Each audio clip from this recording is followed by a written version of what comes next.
हिमानी, क्या तुम यहाँ आ सकती हो? नक्श सर, क्या आप मुझे बता सकते हैं कि मिस उर्वशी को क्या हुआ है?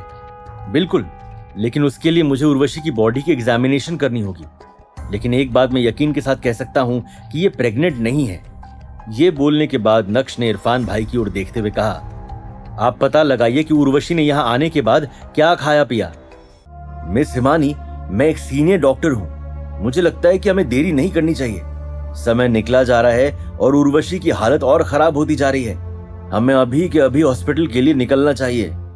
उसी समय इरफान भाई नक्श की तरफ बढ़े और धीमी आवाज में उसके कान में कुछ फुसफुसाते हुए कहा, जिसे सुनते ही नक्श के चेहरे पर मुस्कान आ गई, जैसे मानो नक्श का अंदाजा एकदम ठीक बैठा हो।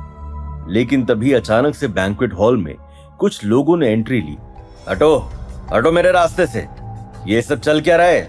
उस आवाज को सुनकर भीड़ में मौजूद सभी लोग रास्ते से हट गए। सभी के चेहरे पर रिस्पेक्ट साफ दिखाई दे रहा था।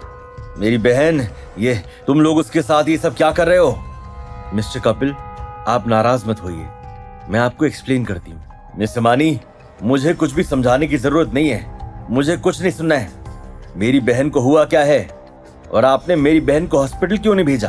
कपिल साहब, हॉस्पिटल ना भेजने का सजेशन इस जावेरी खानदान के यूजलेस दामाद ने दिया। हमारा इससे कोई लेना देना नहीं है। कपिल साहब, अगर मिस उर्वशी को कुछ भी हुआ तो प्लीज आप हमसे बदला मत लेना। हम तो कह कह के थक गए कि मिस उर्वशी को हॉस्पिटल लेकर चलो, लेकिन ये आदमी सुनता ही नहीं है। क्या वो सजेशन वाकई में तुम्हारा था, बेवकूफ इंसान? कपिल मेहता, मिस्टर नक्श मेरे गॉडफादर हैं, इनके साथ तमीज से पेश आओ। इरफान भाई, एक यूजलेस इंसान तुम्हारा गॉडफादर कब से हो गया? इरफान भाई, आप इस मामले में क्यों पड़ रहे हैं? आप हटिए, इन्हें मैं अच्छे से सिचुएशन एक्सप्लेन करता हूँ। गॉडफादर, आप इसे क्या एक्सप्लेन करेंगे? इसे सिर्फ ताकत समझ में आती है। देखो, तुम्हारी बहन एकदम ठीक है, बस उसे एलर्जी हो गई है। मैं तुम्हें गारंटी देता हूँ कि वो 5 मिनट में उठ जाएगी। ओह, तो तुम ये कहना चाहते हो, लेकिन अगर मेरी बहन को कुछ हुआ तो याद रखना, मैं तुम्हें इस होटल से जिंदा नहीं जाने दूंगा। मिस हिमानी, आज यहाँ जो कुछ भी हुआ आपको मुझे एक वैलिड एक्सप्लेनेशन देना होगा। कपिल मेहता, मुझे लगता है कि मैंने तुम्हारी आज कुछ ज्यादा ही इज्जत कर ली है। तुम्हारी हिम्मत भी कैसे हुई मिस हिमानी और मेरे गॉडफादर से इस तरह बात करने की? अच्छा, तो तुम क्या कर लोगे मेरा?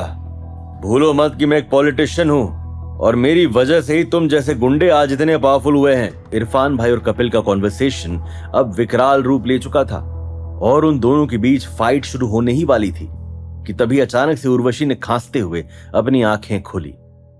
अरे ये क्या? मिस उर्वशी को होश आ गया। ये कोइंसिडेंस तो नहीं हो सकता। पानी पिलाने से मिस उर्वशी को होश कैसे आ गया? क्या उस पानी में कुछ मिला हुआ था? जादुई पानी? उर्वशी, तुम ठीक तो हो? तुम्हें अब कैसा लग रहा है? तुम्हें कहीं दर्द तो नहीं हो रहा? भाई, आप कब आए? पता नहीं क्या हो गया, अचानक से चक्कर जैसा आया और मेरे पैर मुझे फील ही नहीं हुए। मैं बस गिर गई।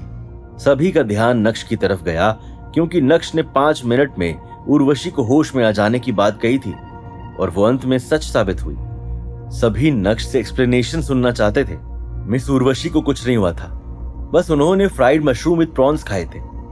कभी कभी हमें पता नहीं चलता, लेकिन हमारी बॉडी कुछ फूड एलिमेंट्स को सहन नहीं कर पाती है और उससे बॉडी में रिएक्शंस होने लगते हैं। वो एकदम परफेक्ट हैं और इस पार्टी को एंजॉय कर सकती हैं, except for eating mushrooms again. ये क्या बकवास है? मेरी बहन को नेचुरली होश आया है। तुम्हारी ये एंटीडोट और रिएक्शंस वाली कहानी किसी और को सुनाना। हो सकता है ऐसे इंसिडेंट्स मेरे साथ पहले भी हुए हैं। जब मैं कॉलेज में थी, मुझे लगता था कि शायद मुझे स्ट्रेस होगा, लेकिन मैंने ये कभी भी नोटिस नहीं किया कि जब जब मैंने मशरूम्स खाए तब तब मैं बेहोश हुई। ओह गॉड, फाइनली मुझे पता चला कि आखिर प्रॉब्लम क्या है। लेकिन मशरूम तो मैं भी बचपन से खाता आ रहा हूँ, मुझे तो आज तक कुछ नहीं हुआ। जेंटलमैन, ये सब भी मशरूम खा रहे हैं, इन्हें तो कुछ नहीं हुआ, तो फिर सिर्फ मुझे क्यों? मिस उर्वशी, ये आपकी खुद की प्रॉब्लम है। अब आप खुद इसका पता लगाइए। He is right.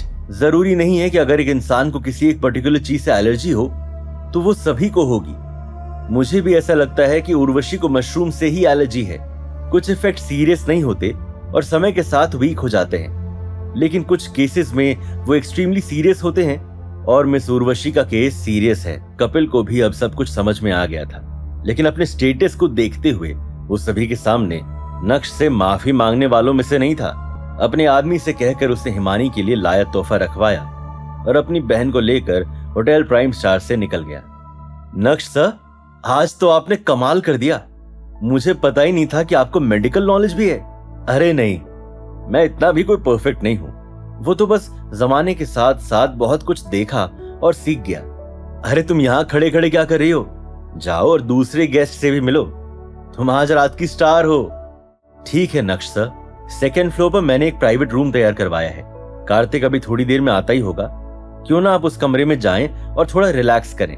मैं थोड़ी देर में आपको ज्वाइन करती हूँ। ठीक है, तो मैं और इरफान भाई ऊपर जा रहे हैं, सीधे तौर पर राजी होते हुए नक्श ने कहा। क्या होने वाला था हिमानी की बर्थडे पार्टी में कोई नया तमाशा?